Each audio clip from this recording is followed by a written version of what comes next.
Welcome to the Salmon Runs YouTube. Enjoy the video. You start now, put the key fob inside the cabin and press the brake so the car senses your intent. Make sure the shifter is in park or neutral because the system prevents cranking otherwise. Once done, press the start button while keeping the brake depressed. The dash will wake, lights and gauges will cycle. That confirms the vehicle has power and the ECU is ready, which is why you hear pumps or fans before the engine turns over. If the car doesn't detect the fob, use the backup method.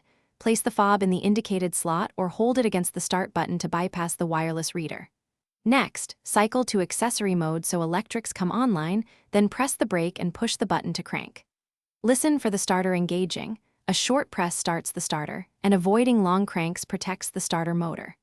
Make sure the steering lock is released. If it's stiff, wiggle the wheel slightly while trying. After the engine fires, release the button and keep the brake until the idle settles and all warning lights go out. Then disengage the parking brake and select drive or reverse. Never force the shifter if the car thinks it's not in park. If it still won't start, troubleshoot. Replace the fob battery, use the backup slot, verify the brake pedal switch is functioning, and make sure immobilizer lights aren't flashing. If those fail, call roadside. Thanks for watching. Consider subscribing if we helped you.